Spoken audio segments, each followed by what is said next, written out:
on world stages. We assemble that. It's like untold stories. I don't know how I can say it. I don't want to go there. But it's those things which people cannot understand, some people cannot understand. But these things have been there. Those stages have been set all the time. Where do we have some things which we want? Like, for example, when a president of America came in, Obama.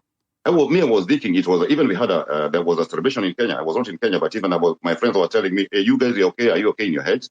That, but me, I was waiting for something to happen, that time. I was thinking, but things did not go how, Africans were thinking. So the stage is always set, and there is always fear. What did he do? Every time we check everything, we go back. We go back to who? We come here. So in life, fear has been the most important thing. Look at AIDS. AIDS puts us fear. For example, here HIV, that if you have sex like that, it's fear, So fear controls a lot of parts of what we are supposed to do, really. All right, Rasta, thank you, my man. I appreciate that. Oh, fear. Fear will have you taking insurance on a phone that you've just bought, and you're wondering, why am I doing this? What if the phone was to drop? What if the tags were to... What if... And they put all these what ifs into your head, and you're like, God damn, I need that insurance. Khalif, are you there? Yes, Kibemia. All right, what's up? Yeah. So my biggest fear, personally, what I'm afraid of, is not having value. I've learned that in society, people measure you with how they value you. That is the biggest fear I have. Currently, I'm in IT. I am very proud to say I'm an expert in my own field. I've learned that people appreciate when you have value. People listen to you when you have value. My biggest fear is not having value. So I always work extremely hard. I push myself in anything that I do to be really good at it, to simply have value, to be proud of myself, to say, yes, I have done 1, 2, and 3, and I have achieved my goal. To not have value is the biggest mind fuck that I have. So like it keeps you awake at night? It does, yes, it does. So you're like, I'm not going to sleep until I know what my value is. No, let's say I put value in achieving a certain goal. Let's say I am pursuing a certain certificate. In IT, we call them certifications, or you're doing a big project of sort. Once you do that, it will be the benchmark of how you do other projects, of how people see you now. Especially for me, when you are now a consultant, people come to you because of the experience and the value that you bring to the table. You understand? Are you afraid of being wrong, Khalif? Am I afraid of? Of being wrong? No. Unlike my colleague here, Moses, I have no issue with failing. It's more of the process of when you know why you fail, you understand now that's the best way to grow. I have no issue with failing. Failing is a non-issue for me. I can fail as 100 times if it's possible, as long as I learn why I fail and I can grow out of it. That to me is value. That makes sense. So for you, there always has to be a lesson. What if there's no lesson? It will be a waste of time. There has to be a lesson. I am here now in your space because you have value. I am here to listen to you because you have something of value to say. Understand? And people here are also contributing, and I'm here to listen and learn from them. That is value to me. So why is it so important what people think about you? No. I could care less what people think of me. You said, but in our society, the way people perceive you is based on your value. On value, yes. That is not what I think of myself. That is a fact. Yeah, but why is it important what the society says? No, I'm saying. No, I get your point. Value. Yes, but why is it important? Yeah. Why is it important what the society thinks? What society thinks? Yeah, because you're saying that the society places value based on certain achievables, right? Yes. Why are you talking about the society? It's the level of respect So that you want you garner in society. You want to be respected. Yes. Why? It is a trait that I want to have. I want to be respected. I want to have value.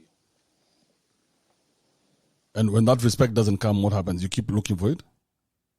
Yes. Think of it as a validation. So you're validated by the respect that you're given. No, when you have a strong opinion, when you're an expert in one particular field, that in itself gathers value and respect. So what if they don't give you the respect that you need? What happens then? Then I'm in the wrong room. I'm in the wrong crowd. And that's some dangerous shit. You know that, huh? What do you mean? It's very dangerous that you're looking for validation from other people. What if they one day find out that this is what you want and deny it? Then I move on, man. I could care less. First is me. The important thing is me. The thing is, they can manipulate you with that. That's the thing. Once you have a chink in your armor, then once they know this is your weakness, the same way women learn our weaknesses very fast. Do you know that? No. Yes, women, they're very good at learning weaknesses. So when a woman comes into your life, the first thing she does is learn what are your weaknesses. And she manipulates you based on your weaknesses. So it is value that you want, it's the respect that you want. So she will play with that respect until the day she has totally managed to emasculate you. So when you have that you keep needing that kind of validation. Even anybody who finds that out knows exactly how to manipulate you, and you will never even see it coming. Yeah, that's why I've said it here. I think the level of anonymity here is making me to be comfortable enough to state my biggest fear. But it must be crazy when you think about it. Having a fear as a man, because you know what? One thing that we've been taught, many of us, because we were raised. There was a lot of female influence. It's very hard to admit to anything. Like you can tell some of the men who come here, it's very hard to admit that you are wrong or that you made a mistake or that you did this. It always has to sound like it's in your favor. You know, like when you're asked, when you go for an interview to a workplace and they ask you, what are your biggest fear? What's the one thing you don't like about yourself? And you say, I don't like that I always keep time. You know, you always have to make it look like you still come out on top. Yeah. The one thing that I cannot stand is when people don't meet their targets. And you are trying to impress your boss with all this mambo jumbo, yet we can see you're full of shit. Yeah. So the biggest thing that, especially the black community does, because of all the female influence, is we do not take responsibility. So you want to always come out on top and say, my biggest problem is also my biggest strength. Yeah. So, but when you interrogate that, you realize that is just a weakness like any other that needs to be done away with. Like for you, your weakness is you need to be validated by other people, and you need to do away with that because it has nothing to do with them. It has everything to do with you. Once for you it is done, it's a done diesel. It's a done diesel, bro. Whether people are laughing or smiling, that's their business. Exactly. Yeah. That's why I'm now stating this. It's something that I've known and acknowledged, and I'm working on it. You know? It's something that's there.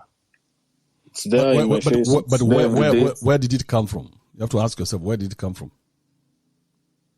I think I've been an underachiever my entire life. That's my main issue. I think that's the root cause, I would say, personally, for myself. And who told you you are an underachiever? Actually, I've been told throughout my academic years, from high school. I've been told that by my principal, high school, teachers and all that.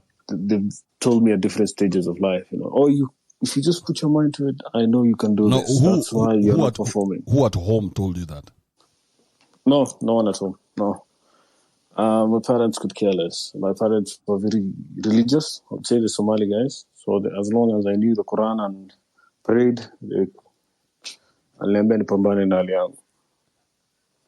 So who at home made you think that you're an underachiever? Saying it's the school. When I went to school, It cannot be the school, bro. I've never had a discussion with a parent about my academics. My academics are always okay. But I've never stayed with the parents every day or the whole year. I'll be with them or something like that. Somebody at home put this shit inside you. You have to find out who that person is. Because in school, kids are able to resist school as it doesn't matter what school does. Kids are able to resist school. But at home, that's where the problem is. Okay. Because your teachers can tell you the worst thing about yourself, bro. Goes in one ear, gets out the other. I think my performance used to fluctuate. Yeah, now Pata one time probably the lead, number one stream. The next time I'm like 10th, somewhere there. So you knew you were not stupid, you're biased, but so you knew you could perform. Yes. But who at home fucked you up? Somebody who is very close to you is one who fucked you up. And that person, you must find out who that person is. Because they're still in your head. Okay. And I learned. So I'll have to go back, actually sit down with myself now, and then thoroughly analyze it. Yeah, because it could be very subtle. Yeah. It could be very subtle because sometimes definitely be. As subtle as someone saying, leave him alone, he's not good in school. And that thing could fuck you up. Yeah, and, bro, even aunties, when they're sitting around there and discussing you, there could be an auntie who maybe you had a lot of influence in your life. Yeah. But at this particular moment, I cannot pinpoint. Maybe if we have this discussion some other time, I think I am. Why are you afraid? Why are you afraid of looking? Why are you afraid of looking into the abyss? Let me give you a story, a small story. Yeah? So when I was, one of my uncles was getting married, and we had a big house at the time, so and a big fridge. So they brought the cake for the wedding to the house, and it was to be put in our fridge. Okay, so they put the cake there, and all my cousins were around, and we were laughing and playing and doing all this stupid shit, right? And then somebody pinched the cake. Now, till today, we've never known who, but I suspect my cousin very highly. And my cousin, I suspect... now listen to why I suspect him. So somebody pinched the cake. Okay, now, me, I've grown up knowing things like cake and all this stuff, so I'm not desperate for this shit. At that time, the house was big, we had a compound, I had a fucking dog for crying out loud. So it's not a cake that... it's not the first time to see a cake that I would just run and grab a cake. So I knew what was happening. The fridge was ours. Now, as soon as that person took the piece of the cake, my auntie opened the fridge, and I don't know why she did that. She opened the fridge and started screaming that it was me who has done that. And her son was there. Her son was one of the wildest boys we have. But I think she knew the blame might go to the son, and she suspected, chances are high it was her son, because her son was a very rebellious boy, because she was an evil bitch. She started screaming my name. And I was like, no, it's not me. I've not done that. She tried to cover up for her son. So she tried to cover up for her son by pointing the finger somewhere else. And bro, she was screaming at the top of her voice that it is me. And then she starts laughing to make sure that everybody knows that whatever I say... becomes invalid. Yes, it becomes invalid because now that sounds stupid because like, it's okay, don't worry. We know it was you who has done it. I'm like, listen here, bitch, I have not touched that fucking cake, right? And I grew up looking at this woman, and in my mind, I was like, this woman is evil because she didn't see me do it. She assumed. She assumed. She put blame on me. She didn't see me do it. So I grew up knowing who she was. And I put her very far away from me. So I never allowed her to get into my head ever again, bro. And to a point where even today, whatever she tells me, bro, I just look at her, I'm like, just say whatever you're saying. I blocked you a long time ago. So identify what happened. Analyze and then isolate. That's what I'm hearing. And be very critical about it because some of these things are much closer than you think. Much closer than you think. Yeah, it could be somebody very close to you. So you must be very careful. Not careful. You must do a very honest analysis of yourself. Yeah. Yeah, because most of the time you see what we do as when you're growing up is you take all this information and you fold it and you put it in a room and you close that room never to be opened again. Yeah, but that room still exists. Oh, okay. All right. Okay. Thank you, Khalif. Thanks, man. Cheers. What's on the end? Thanks, man. All right, I'll see you tomorrow. No worries, bro. Cheers, man. Stay safe. Yeah. All right, let me go to Ute. Ute, how are you, man? Kibe. Talk to me. Morning, Kibe. I'm easy. I feared talking to you like right now in the morning. Why is that? Like sasa unajua mtu unakwanga tu you don't want even to talk in front of people. Hutaki watu wajue shida zako nini. It becomes just inakuwa hiyo fear to it grows. You don't talk, unajiekea vitu. Things like that. Why are you afraid to talk though? So me specifically what I wanted to say is me, I think fear yangu it started since I was young, because yani vile nililelewa I was that yani my dad was alikuwa ananyamaza when my mom used to do a lot of things, like my mom angenivalisha hadi unaona vile watoi kitambo ungevalishwa skati kai joke. Wala nilifanya there is a time I did that, and my dad angekuja ambio cheki kijana ati tulivalisha skirt, and they would laugh and my dad angesema kitu.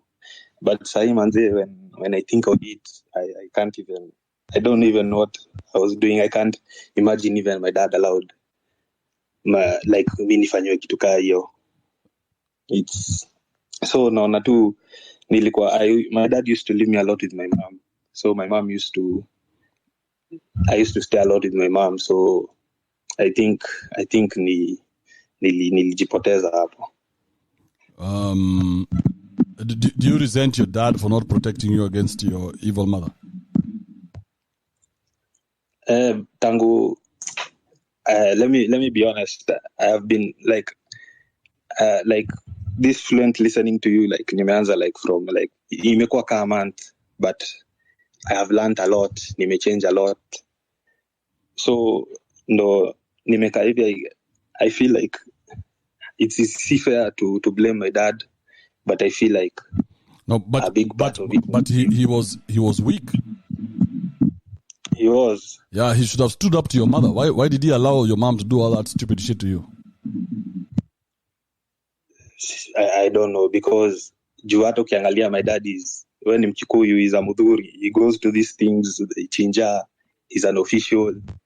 So I don't know. Kibe I am 23 Kibe, but life nimeishi man, nime make mistakes, nime fuck up.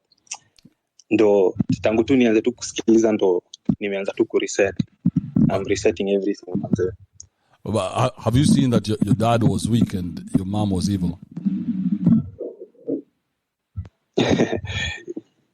my dad, yes, was weak, but that to say my mom is evil, you know, my mom is woman's guild. So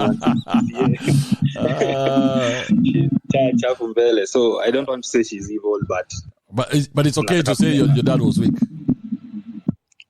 My dad was weak, and hata nataka kwenda home this weekend. I really want to sit down with him, and I really want to talk. And do what?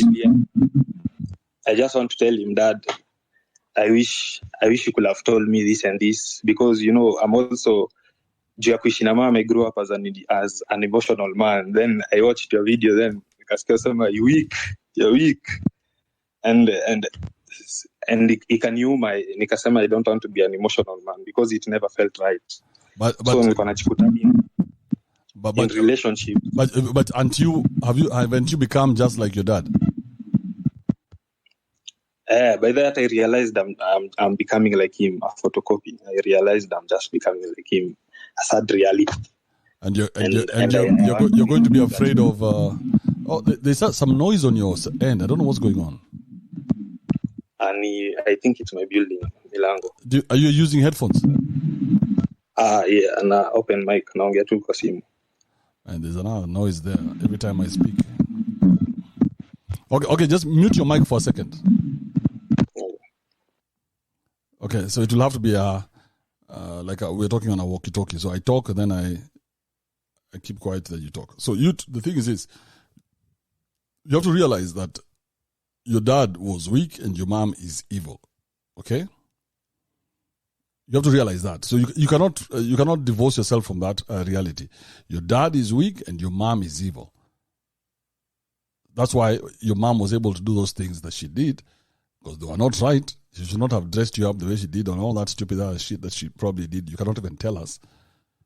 And your dad was too weak. And you see, that's why the fathers are supposed to step in to raise the kids and to stop this woman from doing whatever she wants with them. Because sometimes women use children like experiments. So your dad should have told her, hey, what are you doing? He should have protected you. So you have grown up with all this resentment against your father. And you're very angry at him because he should have protected you against this evil woman. But you don't want to call her evil because she's in women's guild. She's someone who goes to church and now she's the pillar of the society. All the people think she's the best woman ever. But you have to understand that these evil people exist within us. And some of them could actually be our parents. It's very hard to understand that point, but you must take it exactly as it is. So your dad is a weak idiot, and you need to... So I don't want you to go to him and tell him that Dad, what happened? No, bro.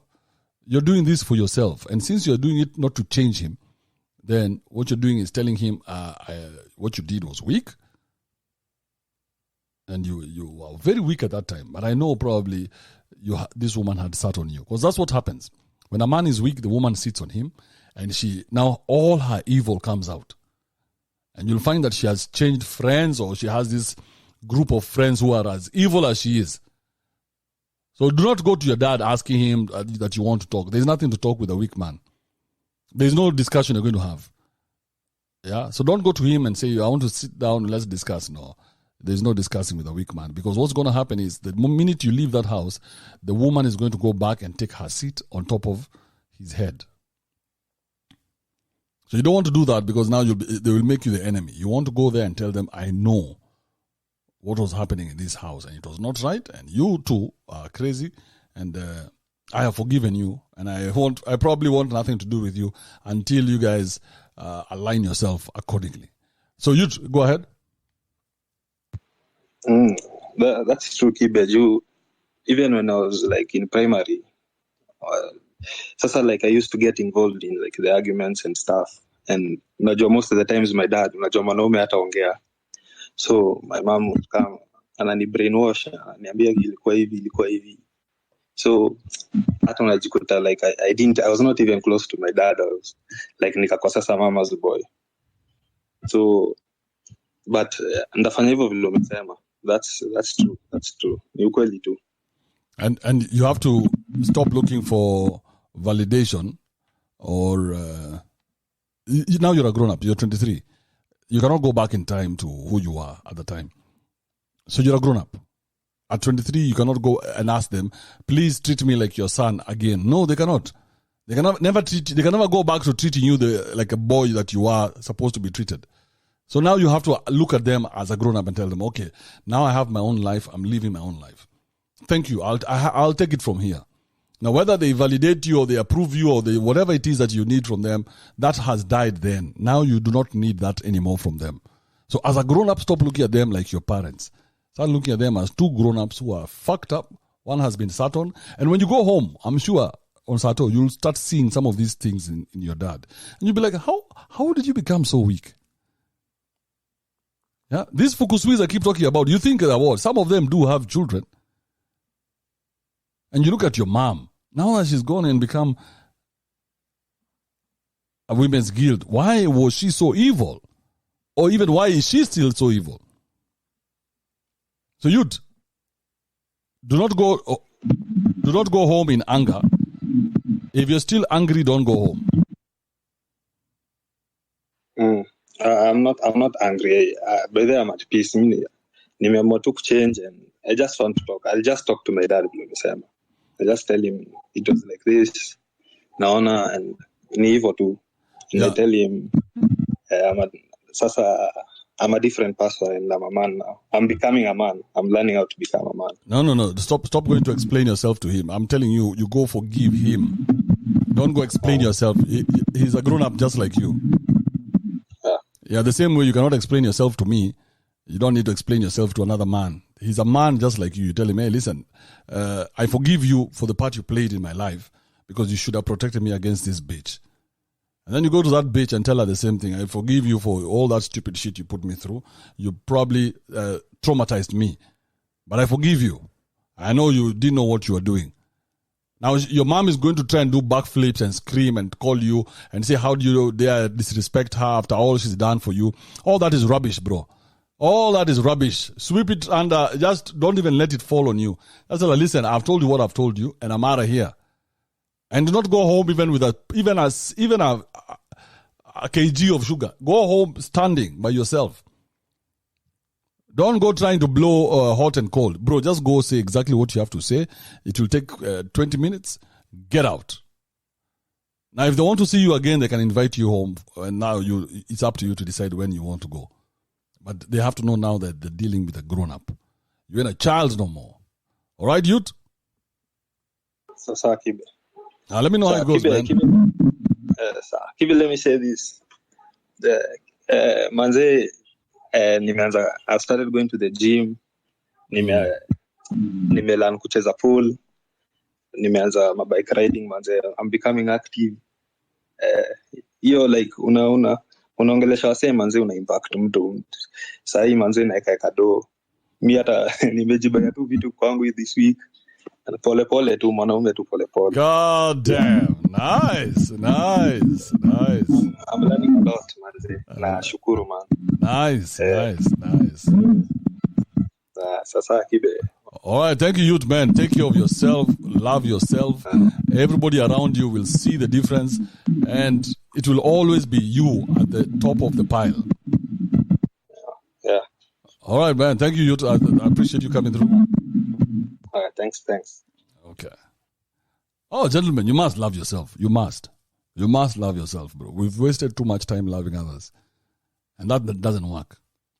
Hoping that people will love you enough for you to feel better. But no, make that person in the mirror. That's the person you are indebted to. That person who's looking at you every day when you go comb your hair or shave your dread, whatever it is you do. Albo, are you there? Yeah, man. What's up, man? I hope everyone is fine. Actually, I wanted to touch on the first thing. There's a point you touched on about, everybody thinks the evil person is always the other person, not knowing that some of them are in your very own houses. So, even corrupt people's kids think their parents are wonderful. So it's just being able to be objective a bit so that you're able to discern what is real from fiction.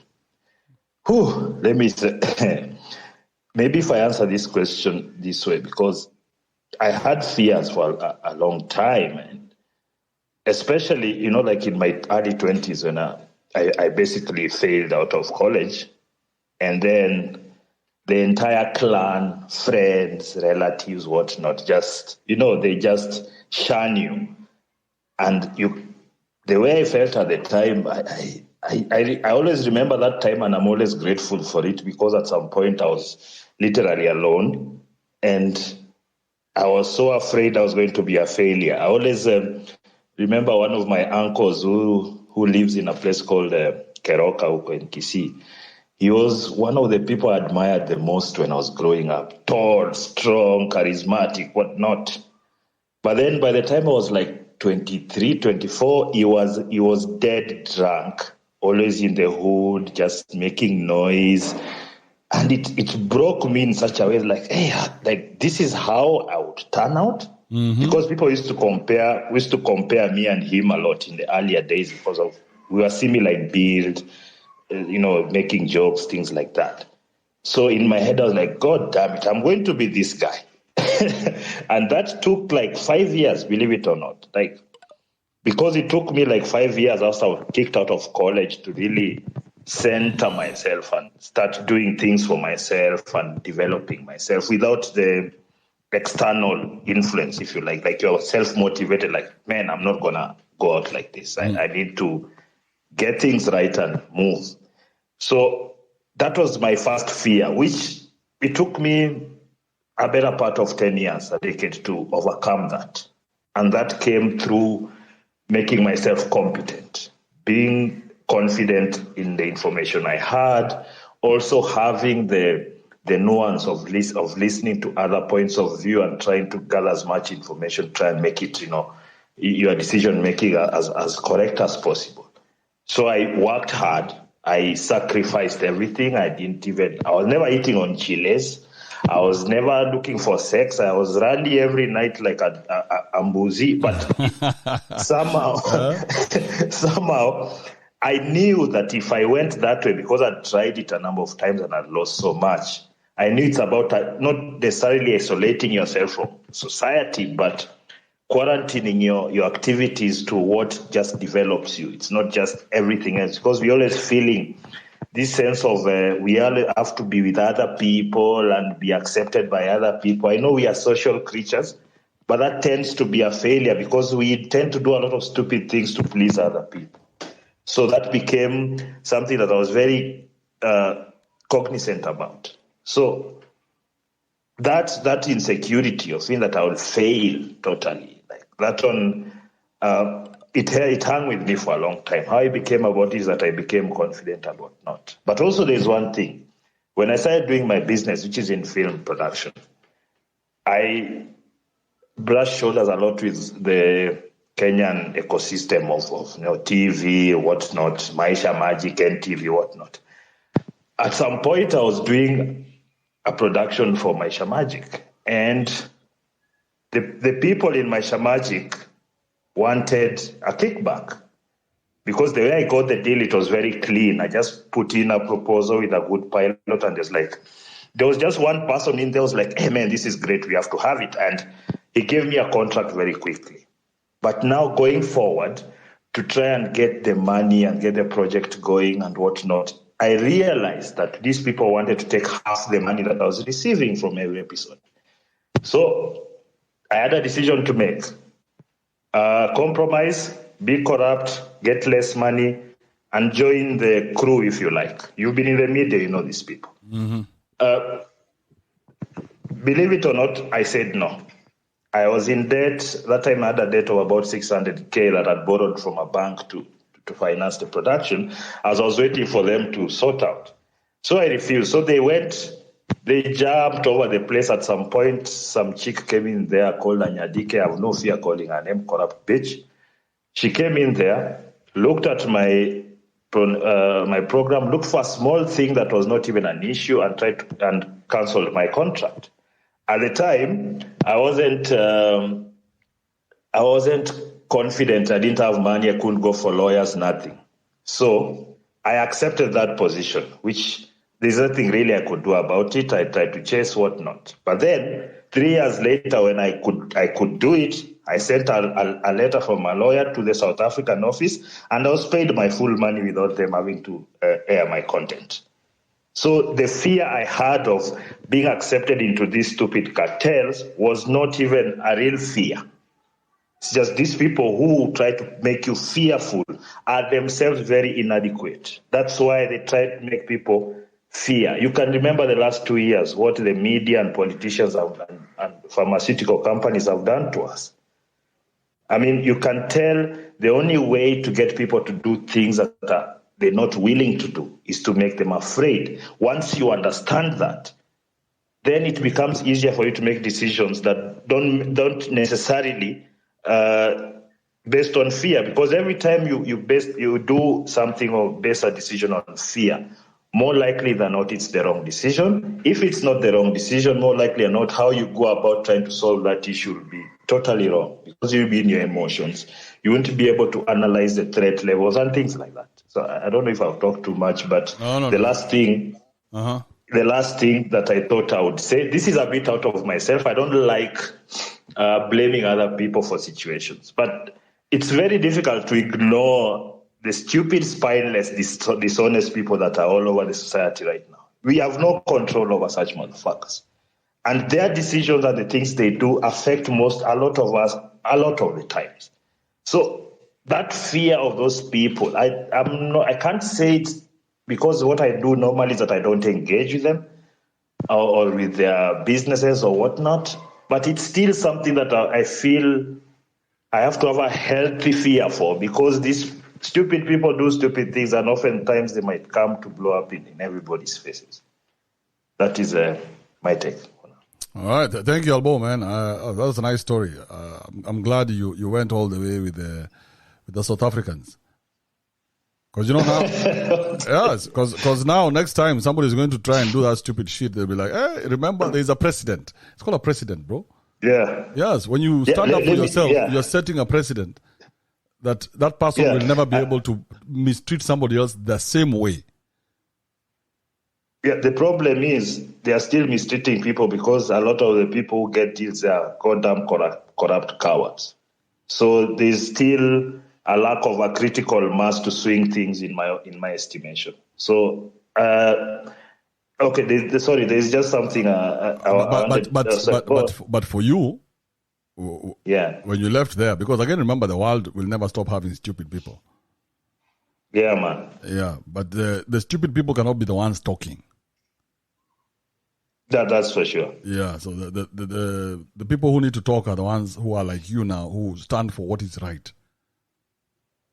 Yeah, and let me tell you something. I am blacklisted in a number of these TV stations because I simply refused to do business there because I'm seeing their businesses failing. Why do they want me to do things the same way? They don't care anyway. I know they don't care.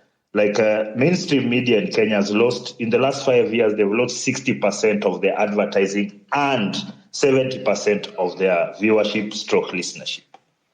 But despite that, there is no change. It's because, yes, you say stupid people are being allowed to. You've been in a media house. You Buddha. You see how they're always backbiting, always trying to get one over another unfairly. There's no fair competition, all those things.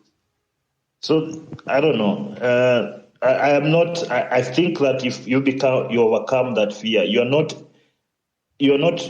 at the mercy of the stupid people. Yeah, it's like they'll tell you, okay, you'll lose this, you'll not be with us. Okay, fine. I created my own thing, and we are the top animation company in the country right now. And aturingi sisi mpaka watu Unreal Engine from US.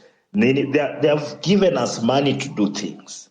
Imagine people in the US give us money to do things. People in Kenya can't even care because they don't want a competent person in place. They want to fanya to deal tufanya hata project is poisha tushakula do. You've seen that, and it's what has actually brought us down so much. I hear you, Albo. Thank you, my man. Yeah.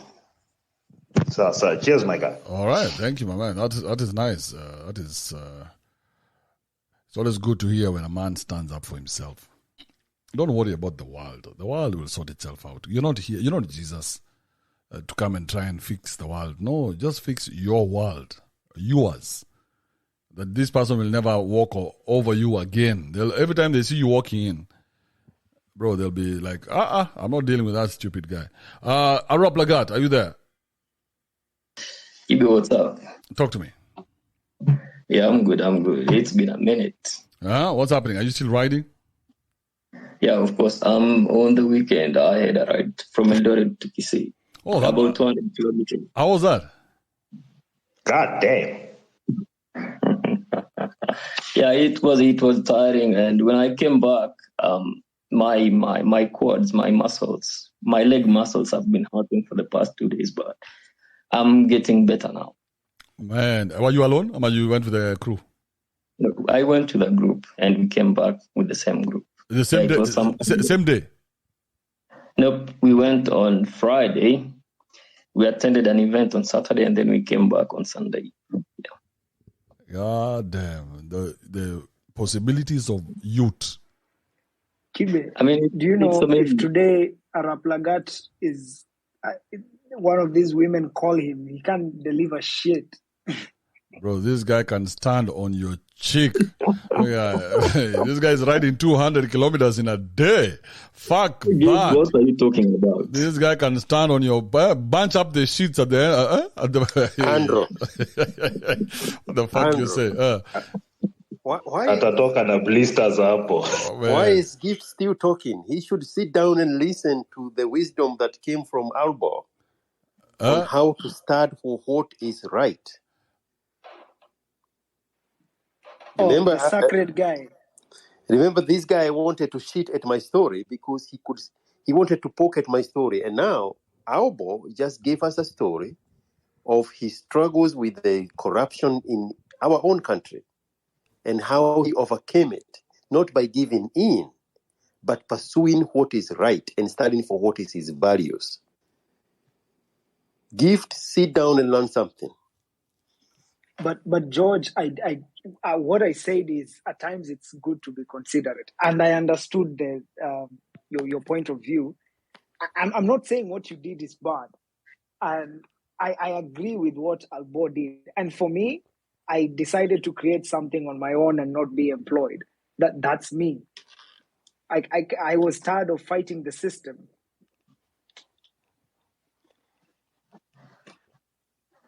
You know, when you get tired George, of fighting evil, then evil flourishes.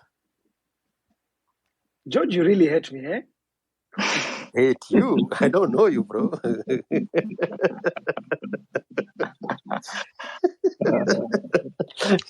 I think normally when people are given what would seem like harsh criticism, which is usually the truth, because it's not just you, Gift. A lot of people think people hate them for criticizing or not agreeing with them.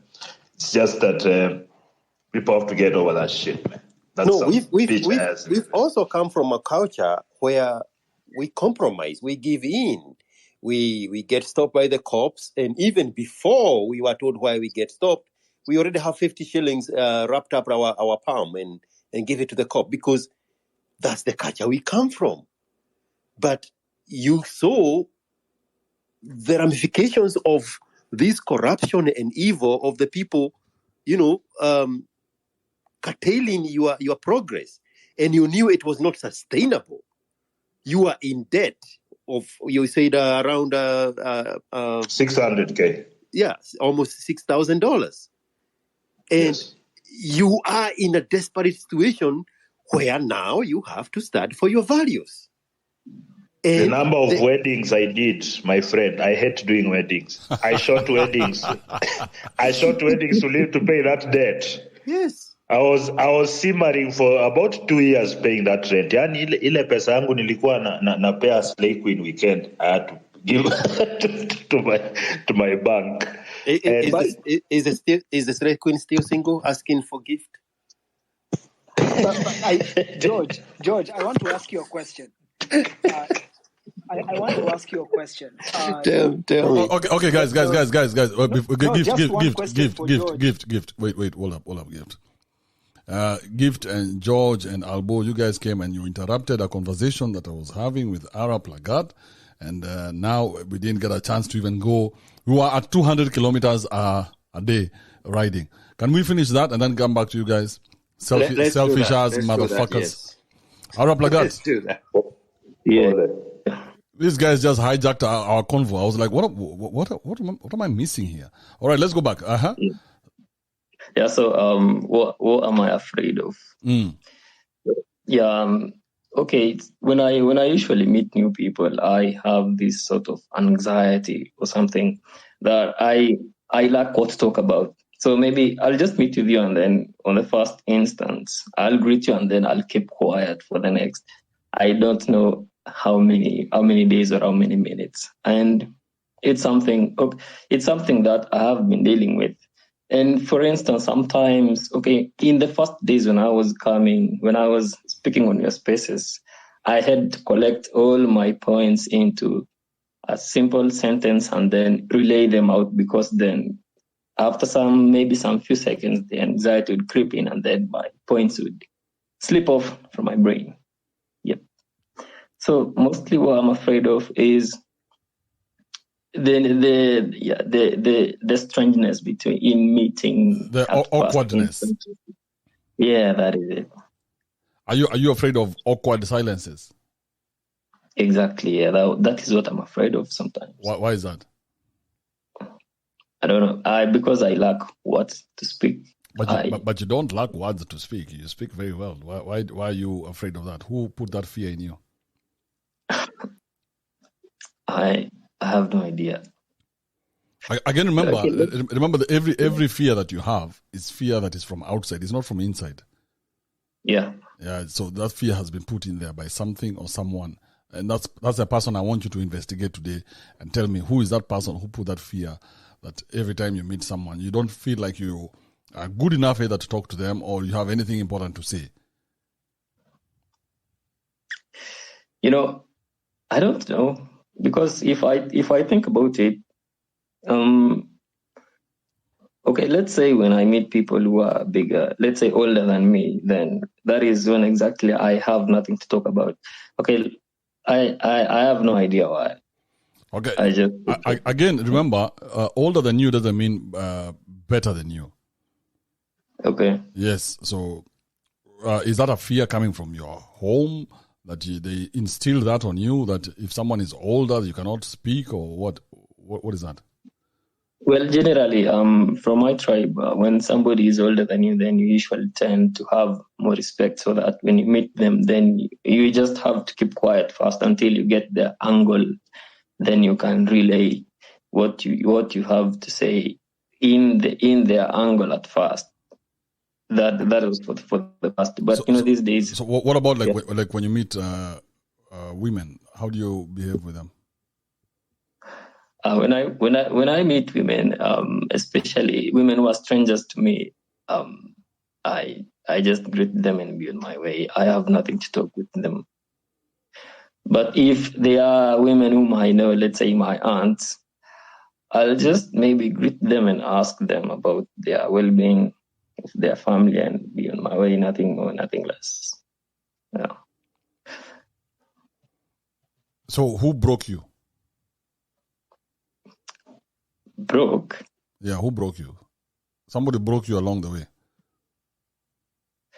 Okay. Oh yeah. Okay. So when I was young, around maybe standard 1, 2, I was a crybaby for that matter. I would get beaten and then I would start crying. But then I don't know if that would be a reason or something. But I grew over that a long time ago.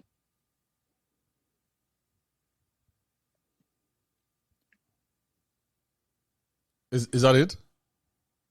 Yeah, that is it. So you grew up with dad and mom? Yeah, I have both parents. And your dad is a strong guy? Yeah, he's a strong guy. That is what I can say. And you're okay. I mean, you have to investigate. Do your own investigation. But I want you to know that the fear in especially in a man. Yeah. Fear in a man is not natural. Okay. Yes, it's not natural. So you're supposed to investigate where that fear, because it's in your head. So Kibe. Yeah. So that noise, you must get rid of it and find out first who it is, and then get rid of that person from your head. So what about the role the church plays in you in the church? You cannot say actually anything that is against, maybe that is a little bit radical. So from a young age, you just tend to keep quiet. When people abuse you, you're just quiet and that until now, when you get to around 20 and you have seen all these things, and you still have that innate thing that was inculcated in you when you were young about you do not respond and that kind of stuff. What about that? Because maybe I think you see where people get messed up is where there is most security in their minds.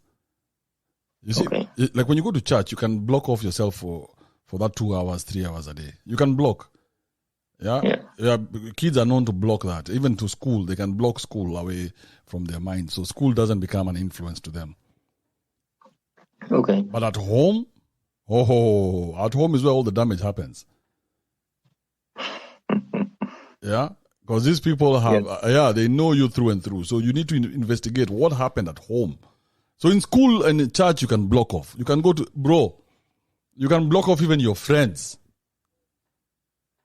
Okay. Yes. So people can make fun of you, but the person who is in the house, that person, if they destroy you, then that distraction carries through in every aspect of your life. Okay, I will do investigation. I will. Yeah, just look. Maybe you don't know. It may be very subtle. And maybe somebody told you. And you know, sometimes in these families of ours, somebody will just say something stupid like, no, this one doesn't know how to talk. And that thing just sits inside you. Yeah, and it sits inside you forever and ever. And every time, and they keep repeating it and they keep repeating it. And they keep repeating it. That is actually true. Yeah, there is a term they usually say, this one is fearful, this one talks. Yeah, and they put these titles, this whole character on you that you guys, maybe it is just one thing you did once and now they've made it, that's who they want you to be. Yeah. And they keep repeating and they keep repeating and they keep repeating until now that it sets root in your mind. And now this is who you are. Every time you want to do something, you remember, you remember you're the one who can't talk. Remember you're the one who can't say anything. Remember you're the one who doesn't have the brains. You don't have the words. No, this one doesn't have words. He never knows what to say. And they laugh about it and then it sits and then you cower down and you don't talk. And now you've grown up knowing that that's who you are. And maybe that's not who you are, bro. Maybe you're a very bubbly person who wants to be alive everywhere. Exactly. Yeah, because I can tell from the moment you came here. I remember when you started, you used to come here and you just go hard on 30 seconds and you are out. And I'm like, okay. Yeah, but now I'm seeing that you're relaxing a bit more. So it's not that that's who you are. Yep. It means that somebody had said something and it set in your head and you allowed it to sit there. And it's time to kick them out. Yeah. Right. Okay. Andrew. Yeah. Is Lagat the guy who just finished college and he's still staying in college? Is that the same guy? Yes, I am the one. I stay around. We have had several Zoom meetings together, right? Yeah, we have. So, and this is maybe not for now, maybe it's for the future. How to hold conversations, and in your case, you're saying people older than you, but in essence, you mean people who have substance to say. Exactly. Right? Yeah. So, if you notice this art, when Andrew is having conversations with people, he just asks them leading questions and make them speak about themselves. Yeah. So there is a book that was written about 85 years ago by Dale Carnegie, and I have read it. Dale Carnegie. I have heard about it. It's called Win Friends and Influence People. Okay. How to win friends and influence people. How to stop worrying and start living. And in that book, there is a place where he says that the best thing you can do is to make people talk about themselves. Okay. And and I have discussed that so many times with Andrew. And remember the group I was telling you of the Millionaires Club? Mm-hmm. Yeah, I heard Andrew talk about it. Yeah, so the meeting was here in Austin, and I got to meet some of the top guys, and it was, and I let in Andrew on that conversation, and I was talking to this guy, and he was completely unbreakable, and I really need to get in his brains and make him talk, and it took about 7-8 minutes, me doing trial and error, because the idea is to make him talk about himself. Yeah. So I'm searching for everything that just just a word, and he give a one word response. And I look for something else, and he give two word response. And finally, I broke him, and he talked the entire maybe 30 minutes after that. Actually, maybe that because I needed to learn something from him. There's nothing for him to know about me. I want to know about him and how, the essence of the group helps him operate in his own companies and how he is successful. So the art is being inquisitive, just like you see the reporters are being taught to just ask a question and then put the microphone there in their face and keep it a little longer to make the person continue talking. Yeah. And then that breaks the ice. And you do a little background on somebody, very simple stuff, and make them talk about those things. And you find if somebody who doesn't know, if somebody Andrew doesn't know and approaches Andrew and ask Andrew about pool table, then boom, man, you're gonna be talking for the next 30 minutes because this guy wants to talk about pool table and how he was the greatest and the best, and how if the whole fucking country would have listened to him, we would be having tournaments of. He would go on and on and on because you know where to touch. Yeah. So practice that, and you learn more from other people than they need to learn from you, because the essence is for you to learn from them. Okay, George. That is very insightful. Thank you, man.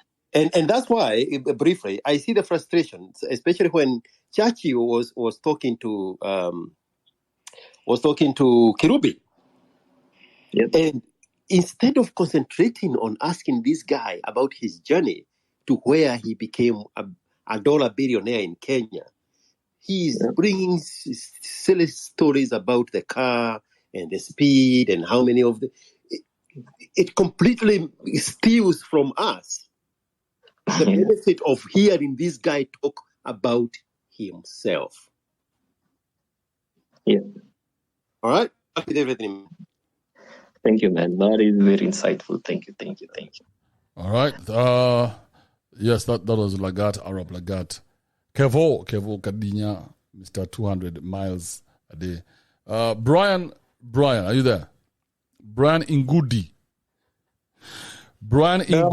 Juma. Yes, what's up? How are you doing, guys? Very easy. Talk to us.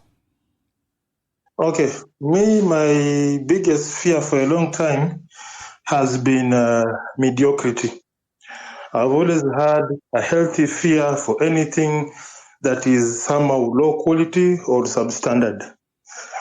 My initial exposure to mediocrity, when I was, let's say, when at mature state, when I now came face to face with mediocrity, was at my second job after campus. It was a very huge multinational organization, and I came in with expectations. Of course, the paycheck was low, but which I took as a compromise because I was learning the system. So, okay, I'll accept a low paycheck.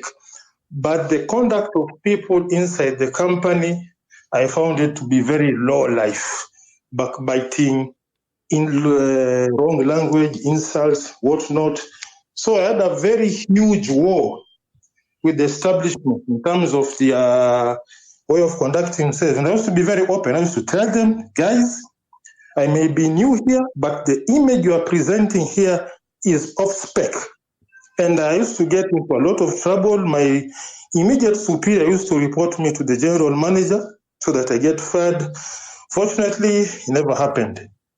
I left the job, changed the jobs quite a number of times, and it was the same all through. Big companies, big names, but the conduct of the people inside was quite low in terms of seeking change, seeking development. So I was always in a state of perpetual discomfort. Why are things not happening? So you see, a fear has to be faced. It has to be handled. You cannot live in fear.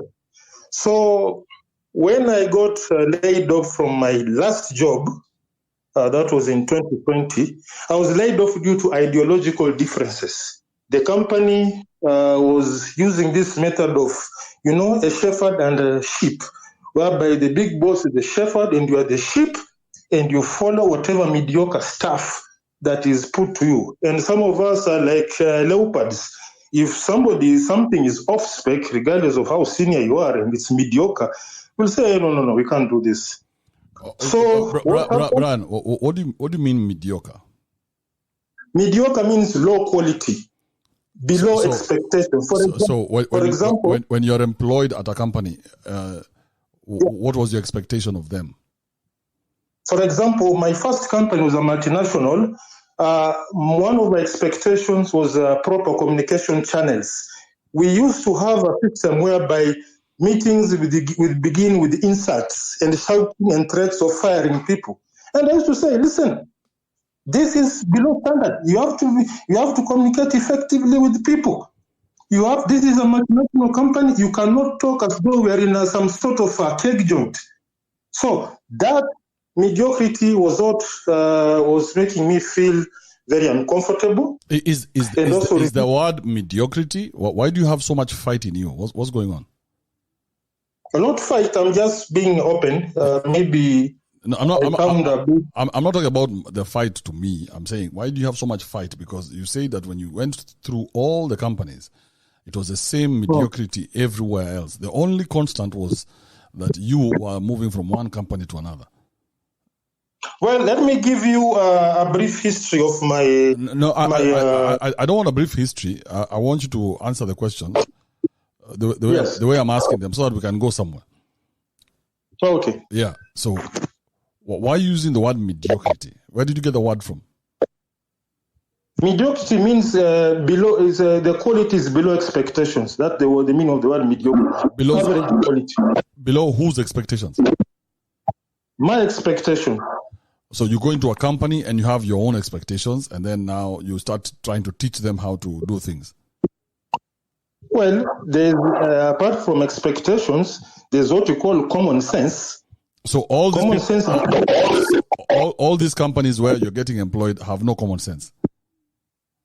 Well, it's very strange when you. In fact, I've been working mostly in one particular industry. And the common sense, the common denominator of that industry, because they tend to emanate from a certain mother company, and the common denominator in these companies is intimidation and backbiting. In that industry, it is known. In fact, I wanted to be sure. I consulted people who worked there in that line, and they told me, yes, there's nothing wrong with you. That is how that industry works. Intimidation, backbiting, threats of firing, insult. That is how that industry works. Which industry? Beverage bottling, soft drinks. I actually did my due diligence to check maybe something is wrong with me.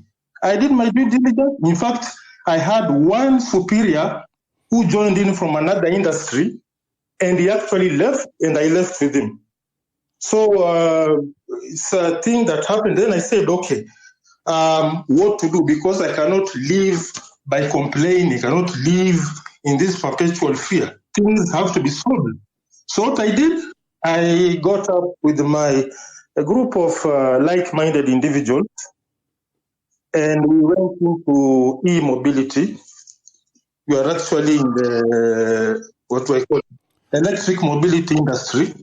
And we also looked at our competitors, what they are doing. Okay, Brian, slow down. Yeah. Okay. Did you think that maybe you are too qualified for where you are being hired, for the job you're being given? I really didn't think otherwise, because I suited because I'm in process engineering. And those few companies I worked for were process-oriented organizations.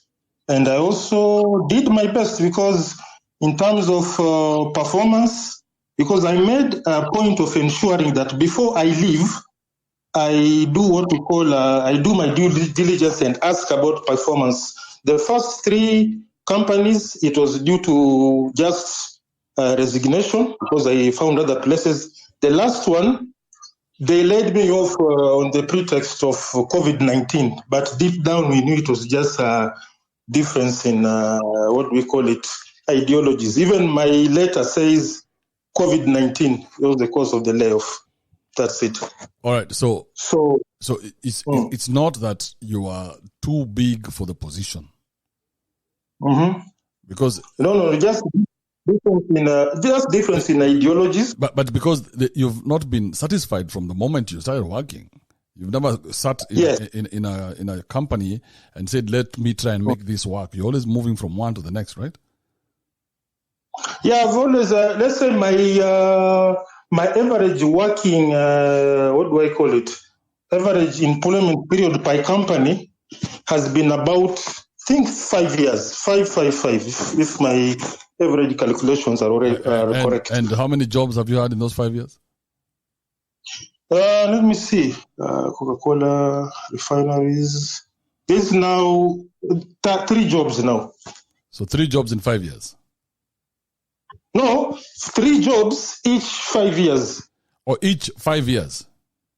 Yeah, so 15 years of exposure. Because like the first job, the first 1 or 2 years was based on learning and understanding the system. Because it's now my first year as a process engineer, there was a period of understanding the system. Then understanding... Brian, when you came to this space, the first thing you said, your biggest fear is mediocrity. Yes. So if you told me that you went to these companies and found that they had some mediocrity issues, and you told me that you only managed to stay 1 month. I didn't say 1 month. I didn't say any period. I did not mention 1 month or anything. I'm saying if you had told me that you only were able to stay 1 month and couldn't stand it anymore, that you had to leave because these people were so mediocre, then that would have made sense to me. But you were there 5 years, bro. 5 years, because what you have to understand is, 1, I'm a process engineer. 2, I'm also learning the system. There were things to be learned there. 5 years, now, bro. This system 5 years. Mm-hmm. 5 years. So 5 years. And how many days a week did you work? It used to be mostly shift work, mostly night shift or day shift. So most of the time, in fact, there was a time someone mentioned, Brian, why do you like working at night? Because I was avoiding some people focusing on the system. It is system-based. There are a lot of systems to learn there. I agree with you, Brian, and all that you're saying. But I'm asking, there's 5 years here that we are looking at. It's like, have you heard about these men and women who talk about bad relationships while they're still inside the relationship? And they're saying, "Oh, my husband is toxic. My wife is doesn't listen to me." And I'm like, why are you still in there? So when you say, so when you opened your submission today, and the first thing you said was, the one thing that you're afraid of. Yeah. You are standing on top of a hill saying, "I cannot stand mediocrity." Yes.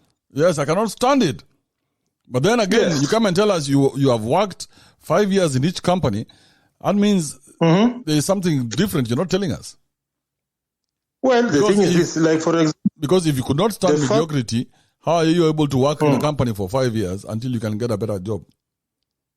Well, I'll give you an example. Like the first organization I worked with, I joined in... by then, the 5 years is an average. I joined, I think, in 2008, and I left in 2012. That is around 4 to 3.5 years. Now, even if the people are toxic, there are a lot of things to come out of there. There are a lot of things I learned. Even in that mediocrity, there are a lot of systems to be learned. That's why by the time I was living there, even in that mediocre environment, I managed to pick some very important issues by my own studies. These are systems where this is machine-based. Although you can block up some people, focus on the job and come out on top. That is why where I am now, I'm doing my own thing. we've looked at the competition. Most of the people that we are competing with are sort of buying things and just presenting. We are building from the ground. And I've got exposure to how some of these companies operate. It's like, I normally say, no matter how rotten an example is, it is an example to be learned with. So you can learn how... Brad, yes, sir. Do you know what I hear? Yes. Yeah. I hear in your head, you have put it in your head that you're better than those positions you used to get. So, not only better, you're better than the people you're even working with. That's all I'm hearing. So when you say mediocrity, you look at these people as lesser beings. So you're looking at yourself like, I am better than this. So it's not them you hate. It's you, yourself, that you hate. That's what I'm seeing. Because when you say mediocrity, it's mediocre that I have to work here with these people. Well, it's more of a situation. Because every time you get a chance, you moved. Well, let me give you an example. They cannot be like 100% situation. If it is mediocrity, like it is a certain clique of very powerful people who are like that. But within there are also other reasonable people, although that they don't have a lot of influence, but they are there. It's not that the entire company, the entire organization is rotten, but key people, key decision makers. Did you hear what you said? Yes. You say that the industry is so mediocre that you confirmed with somebody else that this industry, this one particular industry, is mediocre. Yeah. Isn't that what you say? Yes. I'm referring to the what you call prevailing habit of that industry. Doesn't mean the entire one. It's kind of like when you go to Sahara Desert. Yes, Sahara Desert is quite dry, but there are oases there. Is it true? So is it maybe you didn't understand the industry, that you are unable to thrive in it? That's why you call them mediocre? Because now when I look at it, I'm like, either you thought you're better than them, that's why you could not stay at one job, or that's why you stayed at one job and you hated yourself and called yourself mediocre. But all I'm seeing is you complaining about something that probably is in your head. No, it's not in my head. Because if you're looking at a situation whereby I'm in a company, then one of my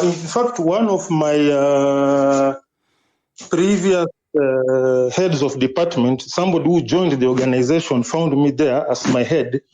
He actually came to agree with me that there's actually something wrong with this industry, and he actually left. He left, and later on, he took me with him. This is somebody who's senior to me, because you have to consult. Maybe I'm the one who's wrong, but when somebody joins the company in a senior position, within 2 months, he says, Appa, we have a problem. Then when he departed, he organized for me to depart also. All right, okay.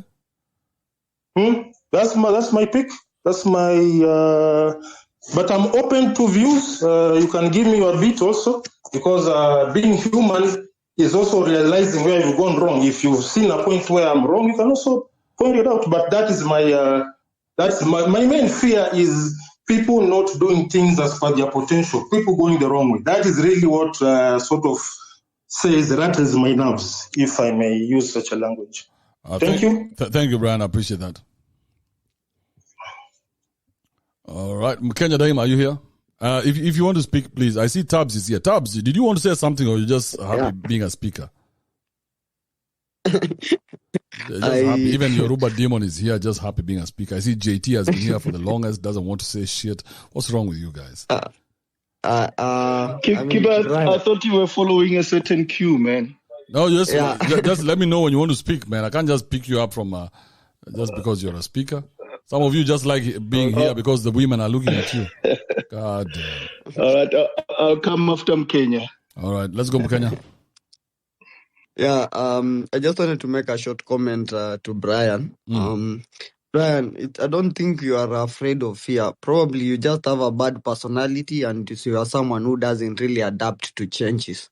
So especially when it comes to work environment, I do understand their toxic work environment, but from your story, 5 years, my brother, no, you are 5 years averagely. No, you just have a bad personality and you can hardly relate with people well. So it is not you fearing any mediocrity, because when it comes to humans, there is something we call adapting. So you just lack adapting skills, and you can hardly relate well with people. These are just my comments. Don't take them too personal, but you just have to rethink them. Yes, Kibe. I appreciate your comments very much. The thing, yes, you are right to some extent. I find it very difficult to adapt to crap. Yes.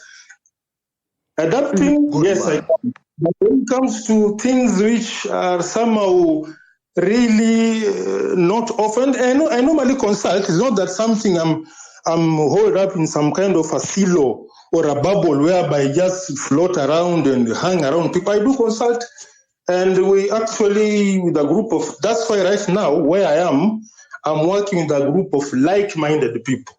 If you are saying I'm not adapting to people, where will I meet like-minded individuals? Adaptation, I can adapt, but when you tell me to adapt to crap, no thanks. Okay, Brian. Kenya, and so, please, Brian, it is very evident that you're not here to listen to us. You're here to tell us, and you have told us, okay? And thank you for telling us. Again, remember, you can only teach somebody who wants to be taught, or you can point out to somebody who wants it to be pointed out to you. So, Brian, you've told us what you wanted to say. We appreciate that. I don't think you're very open to receiving any new way, any new thoughts. Like now, Kenya was just pointing out something, and you went at him by saying all that, which clearly, even when I was talking to you, I realized that you don't want to hear anything. You're just here to tell us what you have to say and then leave. Yeah, and I think he's frustrated, Kibe. I don't know what was frustrated. He is very frustrated. He is sounding frustrated, Mr. Brian. You sound very frustrated. Is everything also okay? I mean, you sound very frustrated with everyone, with everyone's idea. Guys, thank you very much for the openness. Of course, I'm a human being. If there's an aspect of correction, I'll take it. As the host Kibe has pointed out, yes, if there's issues that I need to adjust, I'm open to adjustments. And Mr. You called Kenya or from Kenya or something. I'm seeing your name is Kenya. If I went at you, sincere apologies. Sorry for my, method of response. And if there's any correction to make, it's okay, Brian. It's okay. He's already left, so when he comes back, we'll bring you back as well. Thank you, Brian. It's just convey my apologies to him if at all I came out. No apologies required. No apologies required. Not on this space. We do not apologize. All right, let me go to Tabs. Tabs, are you there? Yeah, I'm here, Kibo. What's up? Morning, and morning to everyone. Hey, Kibe, this men's conference, it has become therapeutic over the few weeks. Uh-huh. It has become quite therapeutic. You've become quite the therapist, so to speak. But I appreciate the topics, man. These are the topics that build one. It builds one from quite a different place. Now, my comment is that, with the topic, man, I would refer to myself personally, and I would say that, I have grown as a man, I have matured, and as I have grown and matured, I have liberated myself from a lot of fears that I used to have when I was younger.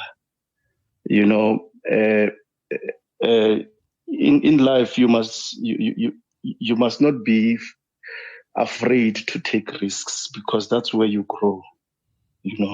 That's where you get your experience, and that's where you get stronger.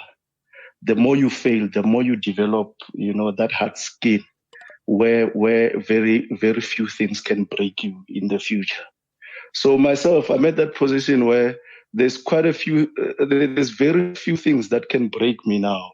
From what I have been through. I think I've been through quite a lot, and I have learned that it is advantageous to be a man. It's an advantage actually to be a man, because I've realized that as a man, you can start afresh as many times as you want. Sometimes people have a fear of losing this and that, material things. But they don't know that as a man, the way you are built, the way you are designed to build things. And you build things that you start from scratch with your own hands. So the fear to lose this, the fear to lose that, this person, this house, that car, it no longer exists in me, because I have realized myself, I have found myself as a man to say that I have been built to build. I can start things afresh so many times. So that has liberated me from a lot of things that have kept me in bondage when I was younger. So I'm a much bigger man. I'm a much stronger man. But there's only one thing I fear, though, Kibe. And that is the fear of things that I cannot control. I'll make you one example. I've got children. 2 of them are still in primary school. 2 of them are. One of them is in secondary. One of them is at a university. Now, all of them are girls. Ne? My fear is how they are going to turn out. Whether I was adequate to build them and equip them enough for the world. So what they are going to become is something that, I have no control of, because I cannot live their life for them. So I fear how they are going to turn out, because it's something that is out of my control, and because they are the most important thing to me, and they constitute most of the things that I am uncertain about, and that makes me uneasy, so to speak. So you fear how they'll turn out, or what do you fear? I fear how they'll turn out. I fear how they will turn out. I fear whether I have equipped them enough to handle life, to face the world, or to handle men, to face the world, or to face life, to face men, to face the world, Kibe. And men are part of that world that I'm worried about. So are you worried about the men, or are you worried about the world? Because the world does. What is this world you talk about? The world. When I say the world, I mean men. First of all, and other things in general. So if you were to be honest with a statement, if you were to be blunt with a statement and assume it was just the 2 of us, then you would probably say you fear that you do not want men to take advantage of them because they are girls. Yes, that's. I would agree with that. Because I would agree with that. They are no longer going to be under my protection. Yes, everything else you've managed to handle. The schools they go to, the food they eat, the way they look. That one you've taken care of. But this one thing that you do not have control over is what you are afraid of. Yes. Why do you want? Why do you want to be so much in control of your girls? No. While they are still under my care, I am 100% in control. My fear is that once I let them go and let them to their own demise, leave them to their own demise against the world, my fear is whether I have equipped them enough to face it, and turn out well and turn out okay. So it is the future that I do not know. So because I do not know it, it makes me a bit uneasy. Are you fearing yourself? No. I do not fear myself. Like when you were growing up, were you a player? I'm still a player even now. So you fear yourself. You fear that your children will meet somebody like you. No, not really. I don't fear that they will meet someone like me. In fact, I would be happy if they meet someone like me, because I have quite a strong character and very principled guy. I would be very happy if my daughter finds someone like. Are you sure? Are you sure you want your daughters to meet someone like you? Yeah, I'm 100% sure. All right. So what are you afraid of? Love my daughter if you've taught them well, what are you afraid of? They have an example of exactly who to look out for. When you write an exam, Kibe, and you are best prepared, and you find yourself that you are still nervous before you walk into the exam room. It is that kind of a situation. In my mind, I feel like I have prepared them, and I am preparing them, as they grow, and I am learning in as far as how to prepare and how to grow how to raise my kids, because they've got different age groups. So I'm doing the best that I can, but I am still nervous of the outcome of my efforts. Do you understand? So my kids are the most important thing to me. My house, my wife, everything else, they are secondary in my life. The primary things are my children. And those are the things that I worry about most. I think that's why I have a fear of outcome, whether I will be able to achieve the outcome of the fruits of the labor that I have put on them. Because you know what happens with that fear is that you're going to transfer that fear to your daughters, okay? You're going to transfer that fear to your daughters without knowing it. You're going to transfer it to your daughters, and you're going to make them overly sensitive to all this other foolishness in the world, which is not what you want to do. You don't want to oversensitize them to nonsense. You want them to be able to go out there and make decisions like grown-ups. Okay? Yes. Yeah. So for them to be able to choose good and bad, and that one you have no control over. So it doesn't matter how hard you try, you have no control over that. So all that control that you think you think you have, you don't have it. So you need to relax and let things happen the way they happen. So if I say to you, Kibe, that I'm sensing that my eldest daughter or whoever of them is going to get married first, I'm going to have such high expectation for that dude. I might most probably end up telling them to get the hell out of my house, something like that. You know what I mean? I know what you mean, but that also means that you've not created a system that makes sense in your life. You get? Because some of these people, you have to agree that these people, once they grow up, they are grown-ups. You have to release them. You cannot hold on to grown-ups. Yeah. You cannot hold on to grown-ups. Yeah, you even the Bible talks about it. Says once you teach these people what they're supposed to learn, you let them go out there and they will not depart from those ways. Now, unless you've not taught them,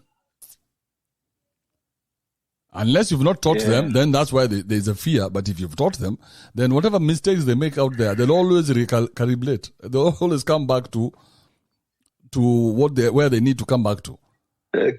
Exactly. Yes, but as long as you've taught them. If you've taught them, why are you afraid? It's like once somebody has been trained, you release them to go do the job that you've trained them to do.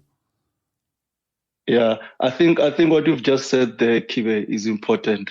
I need to have a conversation with myself to let them go. To be able to let them go out there, on their own.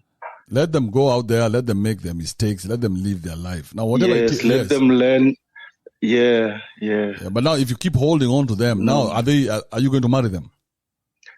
Yeah, I can't protect them forever as well. Yes, and you cannot marry them and then you don't want to be so strong in your daughter's life to a point where she cannot get a man because you're so powerful in her life that she's unable to see any other man out there. And then what's going to happen? She's going to start looking for someone who's as powerful or more powerful than you. And that means she's going to go for the really older men. Yeah, you don't want that because now, makes sense. Yes, because now the people who are her peers do not, she's not attracted to them because the father has been so overbearing in her life that now that's the most powerful man she knows. So if she's going to get a man, he has to be that powerful. And if he's not that powerful, then he's only there for sex. You feel what I'm saying? But it's a good thing though, né? I think it's a good thing that they have a measuring tool, a standard. No, it's not. Yeah. It's not because you're a fantasy. They'll never sleep with you.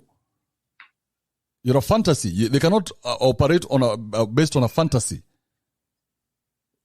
You know what I mean? You're a fantasy to them. You're dad. You're powerful. You're too powerful for you to be her husband. So she cannot model a guy based on you. So based on the previous spaces, Kibe, where people tended to attract the energies of their parents, don't you think in my case it's a good thing?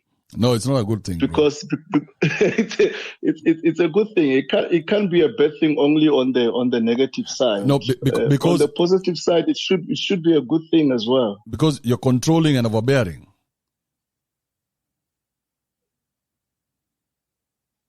Okay, why is that a bad thing? It's a bad thing because this is a woman who is going to go and be someone's wife. She's not going to be your wife.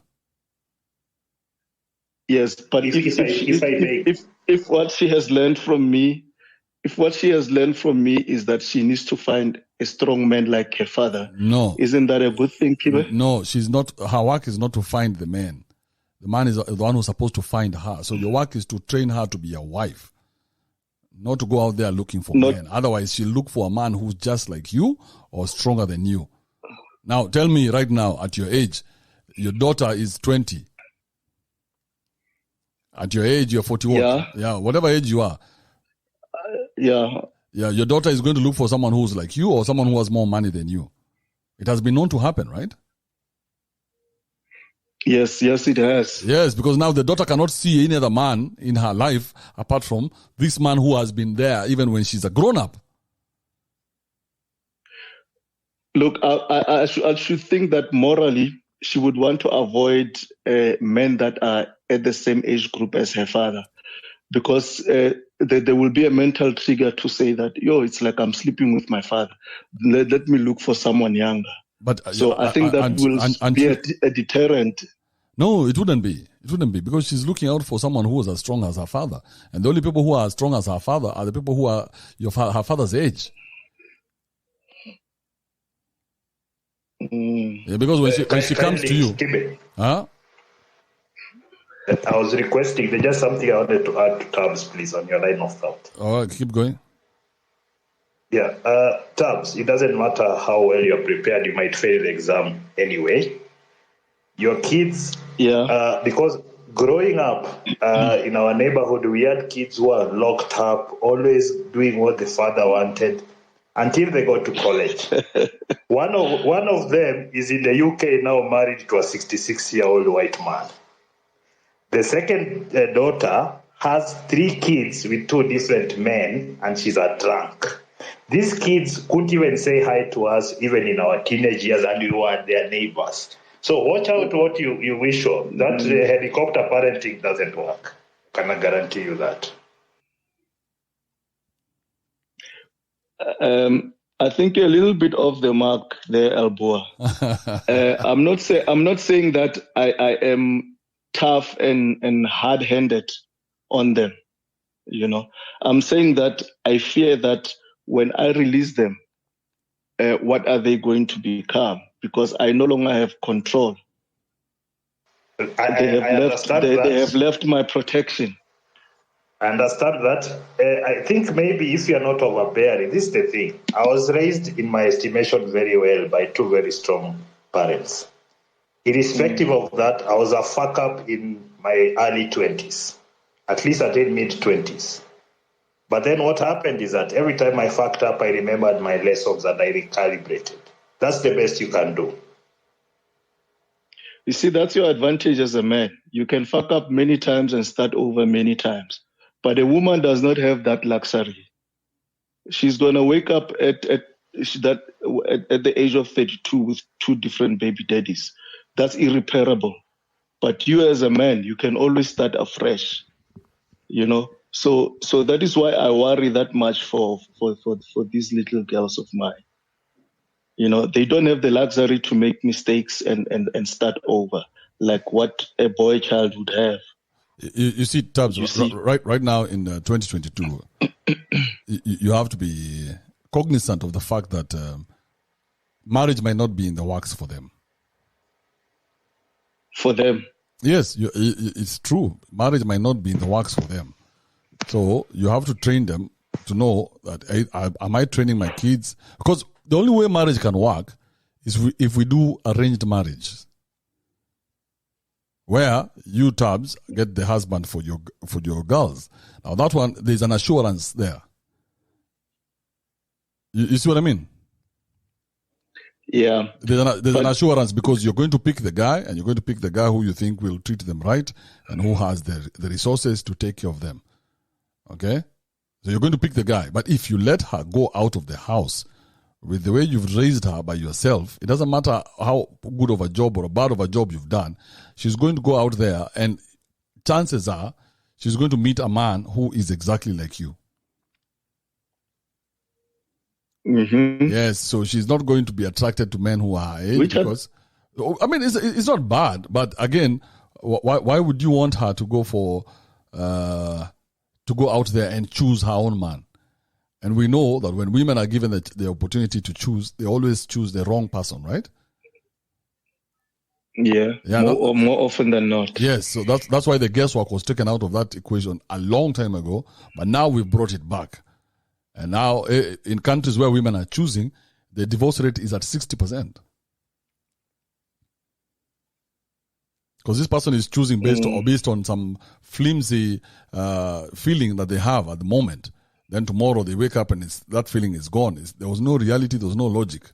Now, if it was up to you, you would pick for them a husband and now tell them, now this is your husband, go and you guys make babies, live happily ever after. But since you cannot do that, then you can equip them for the real world that is 2022 now. And tell them, okay, chances are I do not see you guys ever getting married, or even though you do, there's a high possibility that this is where marriages are going. Okay? The best I can do for you is when you find a man, bring him home. Let us try and go as traditional as possible. Or if a man finds you, this is what I advise for you. Okay? And you tell them, and you do not get pregnant because if you do, these are the realities on the ground. So if you've done a good job and you've trained them, chances are they will hold on to that. But again, if they've grown up seeing you and you have been their father the way you're saying you are, then the one person they'll be most attracted to is someone who resembles you. Those characters, yeah. Yeah, your characteristics, your looks, your temperament, everything about you. That's why you find women always go for that older man once they have the opportunity to choose. But don't worry, Tubbs. Don't worry. Don't think about it too much beyond the day-to-day living. Okay. Yeah. Look, it just worries me a bit, you know. Because and the thought has crossed my mind many times that what? Yeah. It has really worried me quite a few times. Because once your daughters know that whatever is worrying you is exactly what they'll become, so stop worrying. Start living. Enjoy your daughters. Enjoy the time you have with them. Whatever they become, that's on them because you've done your job. You raised them. You gave them a roof over their heads. You taught them what you thought they were supposed to learn. What more can you do, honestly? Yeah, I cannot live their lives for them. You cannot. So, and they cannot remain under my protection and guidance forever. I'm going to have to release them at some point and trust that I've prepared them enough. You must. Not you. You're going to have to. You must. You must do that, and you must prepare yourself psychologically that as soon as they get to 18, they are no longer your daughters. They are grown-ass women. Yeah. Yeah. Exactly. In fact, the older one that is in varsity, in a year's time, she's going to be completing. I've told her that she must not come back to my house.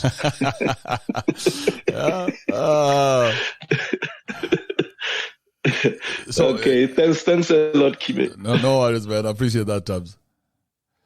Okay, great stuff. Gentlemen, let's try and close this up as fast as possible. I see there are a couple of new guys here. Let's close it up. This is who? Makolabo music. That sounds like Swahili. Makolabo.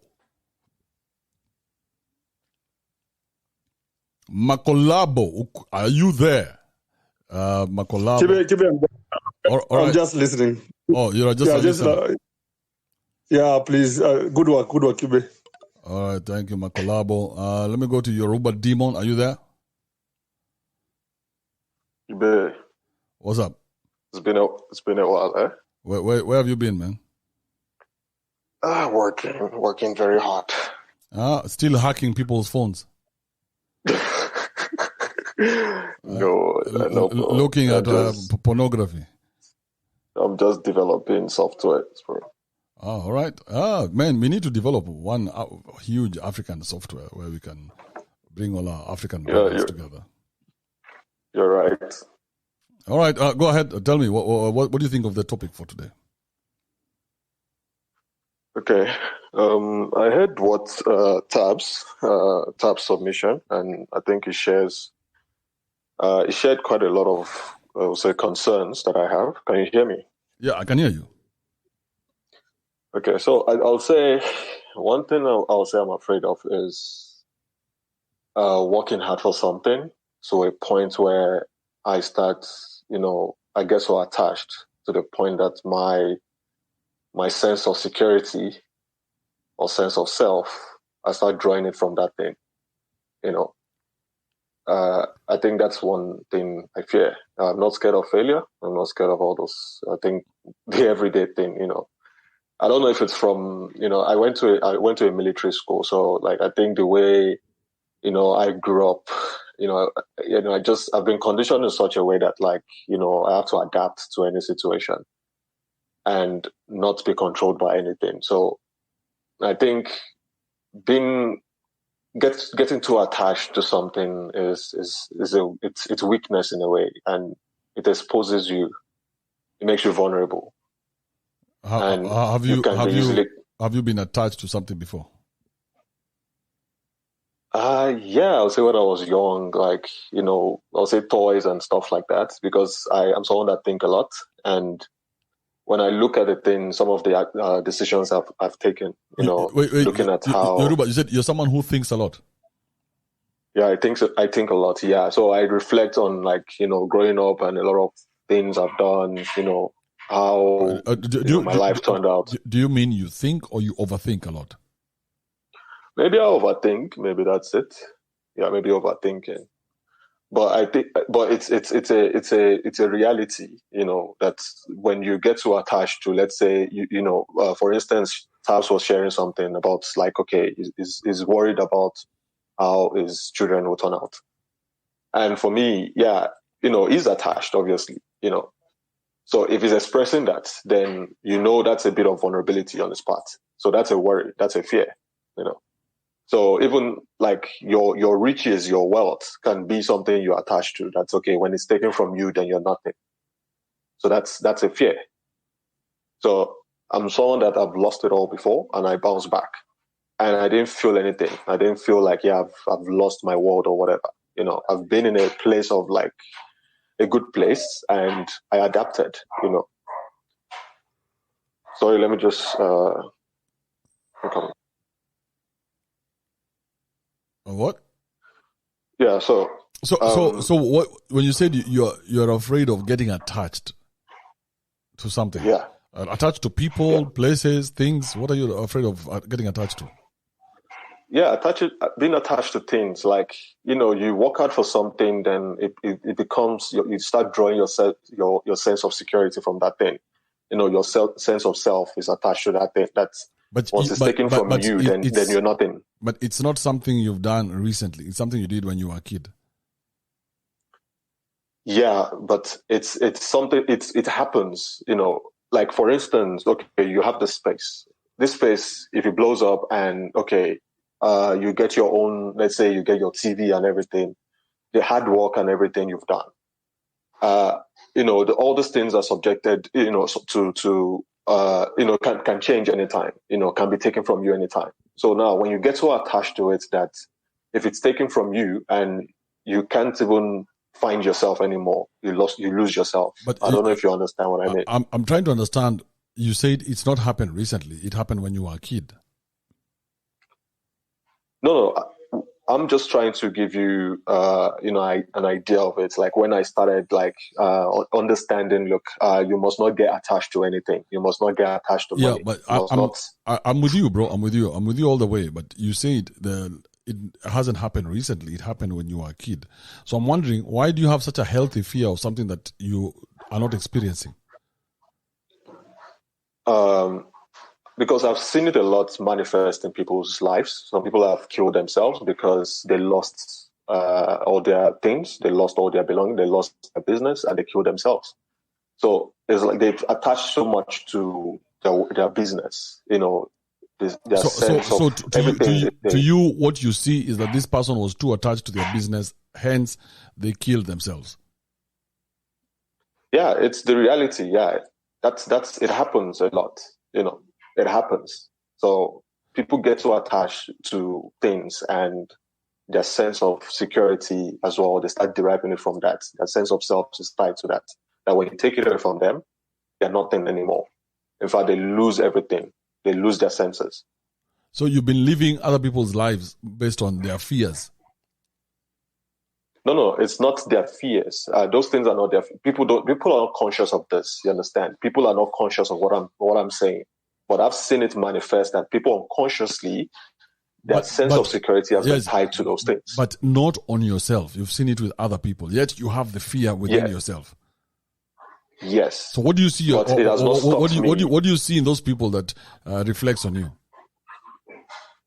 No, there's nothing I see. Okay, when I talk about for example, if you see an alcoholic unable to stop drinking, you don't have a fear of alcohol, do you? No. Because it doesn't affect you. Yeah, I can control that. Yeah, so what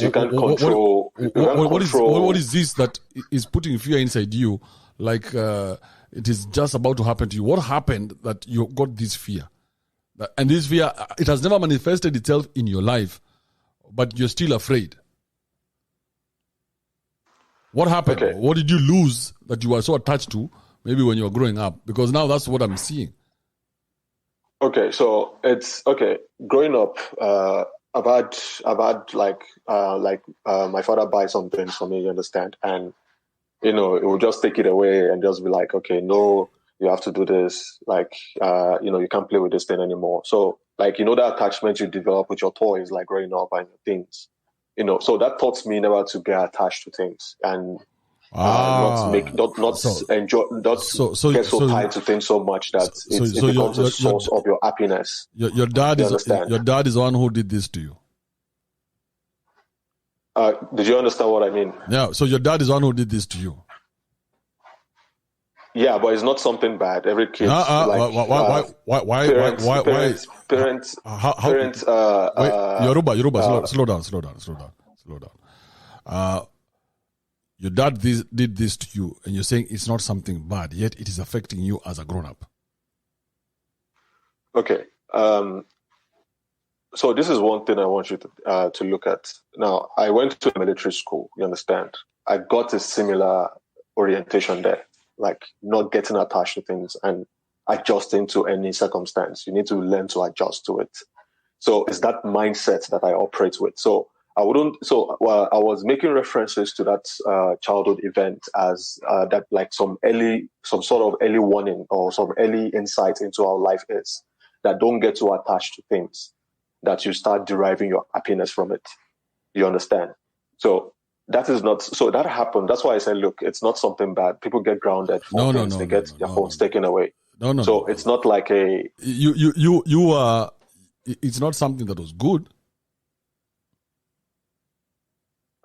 I don't understand what you're saying. It's not good. It didn't shape you in the right way, because if it did, you'd not be scarred like you are right now. Okay, so if you listen to me, kids get grounded, phones get taken away. You understand? So I'm citing that as an insight, like it was a moment where, I got that lesson. Then when I went to a military school, I got that lesson as well, like there and there. There's a way you're conditioned. There's a way you are conditioned to think. So I actually got more of that in the school. So not at that childhood phase.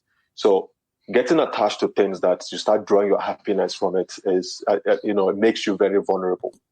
You understand? That's what I mean. That's why I cited, and I mentioned earlier that you having a space, for instance, and you want to say something? Yeah, I'm still there where your dad gave you something and then took it away, and you're still not seeing a problem. That happens. It happens to a lot. It's not a good thing. It's not a good way to parent. Okay, are you saying that if you're saying you've not been grounded? Is that what you're saying? You've never been grounded by your parents? There's punishment though. You can punish a child. Yeah, it's punishment. And discipline. Yeah, it's punishment. Exactly. But I'm just trying to give you an example that, look, that punishment, because of my personality, the way I think, that punishment gave me an insight into a lot of things. Like as a grown up, because from that day on, you are unable to commit to anything, because now you're like, if I commit to it and it's taken away, it's going to hurt me a lot. So I'm not going to commit to it. I'm not going to get attached to anything. Do you have a wife? Okay. No. Why not? I'm not ready. I have to be. How old are you? I'm 30. And why aren't you ready at 30? 30 is an old man, bro. Well, you have to be emotionally ready for that. You have to be emotionally ready for marriage? Yeah. Who told you that? Life. You're having to learn life the hard way, bro. Yoruba. Many of those things that you're trying to excuse, like even from your dad. Yeah. So some of those things were not right. What they did to us was not right. Some of it was just abuse. And they scarred us for life. Now you're walking around unable to commit to anything because you are afraid that if you ever commit and it's taken away, it's going to hurt you the way you were hurt that day your dad took that thing away from you. But you have never seen it manifest in your life, but here you are still. But here's what you're missing. You're missing the parts where I was conditioned in a different way in a military school. So I'm saying that a lot of kids. It was reinforced. It was reinforced. What your dad did was reinforced. But you were not conditioned. But a lot of kids, and even you've experienced it, but we turn out differently. So I don't think it makes sense to zero in on that event and saying, okay, cool, that is the reason why I'm like this. Because a lot of people go through that. But for me, I'm a different personality, obviously. We are different. All of us are different. And I mentioned something, I think a lot. So when I look at it from that angle, it was like an early insight into life that, okay, don't get attached to things. And that's why it's an important lesson, you teach kids. Don't get attached to anything, So going to military school, I got the same orientation as well. Like, do not adapt to your problems. Problems will always come. So when you get attached, that something gets taken away. Yeah, but Yoruba, they take away your now. That's the problem of that thinking. You take away that person's now. Now you're living in the future. You're living in the possibility of this thing could be taken away from you. So you either become very wasteful or very careless. Because now this now does not exist. So I'm not going to get attached to it and I'm going to waste it. It's actually the opposite. It's actually the opposite because I know how to, I've secured myself in such a way that like that wouldn't happen. Because of that thinking, you what would happen? How can you prepare for a life? How are you going to prepare for it? You always have to prepare for rainy days. Yeah. So how are you going to do it? What if your health is taken away from you? Yeah, it's. What if a leg is taken away from you? So you cannot over prepare. That's why you prepare for rainy days, because that can happen. What if it happens before you are prepared? If it happens before you're prepared, then you have to adapt to it. That's the thing. That's why adaptation is an important skill. It doesn't mean but adaptation happens to all of us, right? You're gone. It's not a skill. It happens to all of us. We are adapting every day. Yeah. So why is it such a concern to you? We are adapting every day to a new thinking, new. You're breaking. Sorry, can you hear me? You're the one who's in a shithole country, Yoruba. You have to understand that. Keep it. Okay. You are breaking. Keep it. I can hear. You just break it. Let's try this. Okay. Man, look at the time. Okay, so I'll give each and every person 30 seconds to close this up. I know me and Yoruba can go forever. Yoruba, we shall continue this discussion. If you want to speak, just give me show me by putting up your hand. I will give you a chance to put in your final submissions. If not, I will just go hard into it right now. Let me see if I can add Brian and Moses. If you want to say something, just let me know. Put up your hand. I'll give you a chance. We'll close. Who is this?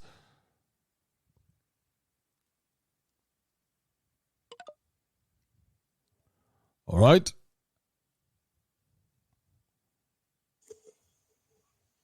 Yes, Kibe, did you give me a chance to speak?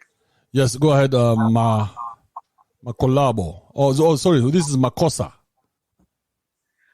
Oh, Makosa. Yeah, Makosa, I'll give you a chance. Yeah, I'll mute myself. Sorry. No, Makosa, go ahead. Thank you, sir. Good morning, good friends.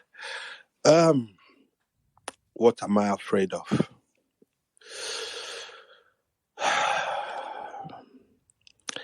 At this point in time, in my truth, I don't know. And it scares me. That's my problem. You have been giving valuable counsels to many. Please send some words to me. I want to know. Thank you. All right, Makosa, you're afraid that you don't know. You're afraid that you don't know. You know, one of the most scariest things you can ever do as a man, and you guys should try this, is look at yourself in the mirror without doing anything else. Just go to the mirror and look at yourself and be very critical, and don't look away. Because you've never looked at yourself. You're always doing something in the mirror, right? You're always combing your hair or, brushing your teeth, shaving. So you've never taken time to look at that person and learn who that person is. So you've been avoiding that person for all your life. Because remember when you're born, from the day you could say hello or you could count 1 + 1, they took you to kindergarten. And now your mother and your father were all telling you, in all the house parties, they would bring you out like the clown that you are. Okay, show them that you can count 1 + 1, and you count 1 + 1, and people are clapping, and you're wondering what's up with these idiots. Then you went to primary school. If you could do a small thing, they would keep displaying you everywhere. And there was so much pressure on you to perform and be something. Then you went to high school, and your grades were it, and it's all about the grades, and you must be this, you must be that. Then you finish high school, and this is all them. It has nothing to do with you. There's nothing that you want to do here. Imagine the first 18 years of your life have nothing to do with you. You see some parents forcing their kids into all these different type of sports, wasting the kids' valuable growing up time.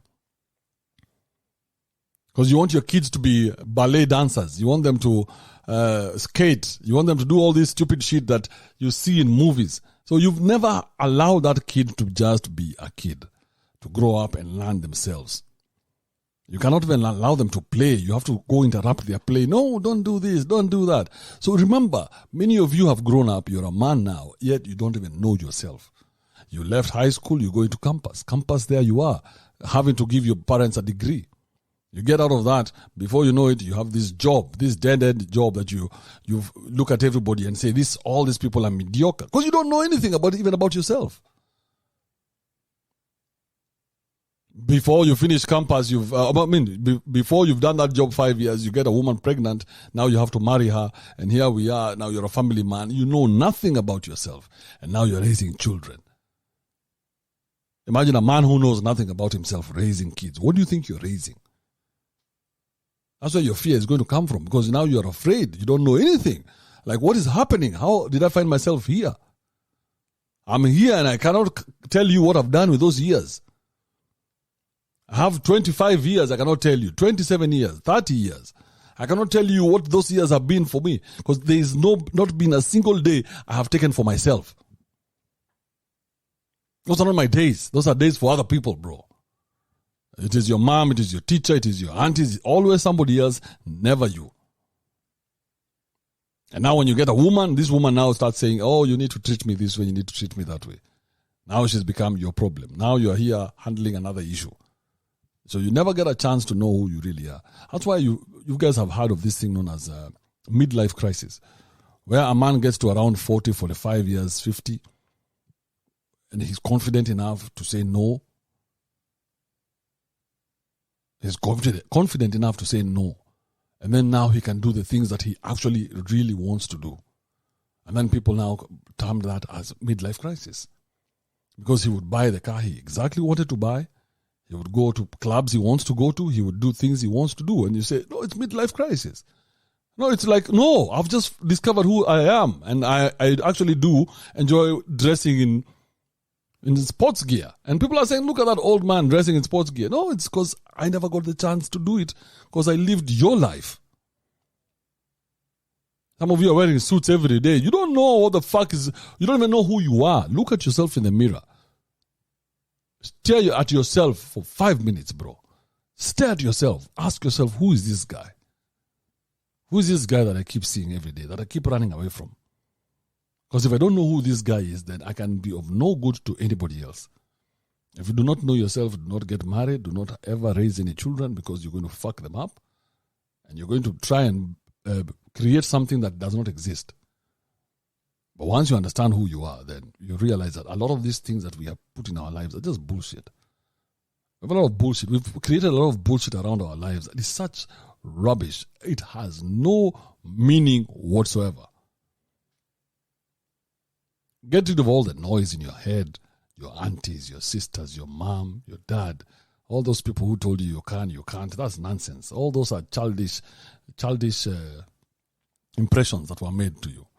Now look at yourself and say, this is what I want. What do I want? I want this, I want that. Go for it. Get rid of the foolishness and the childishness. You're not a child anymore. You're a grown-up. Behave like one. Okay? You are better off, you are of more use to this world, knowing who you are, than this person just walking around regurgitating nonsense. I am one of those. I regurgitated nonsense for so long. Reached a point I found myself preaching the Bible, talking about God, and I'm like, what are you saying, Kibe? Who is this?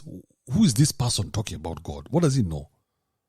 Do you even know yourself? Now you've gone beyond yourself. Now you want to talk about God, and you want to go out there and talk to people about this God, yet you don't know yourself?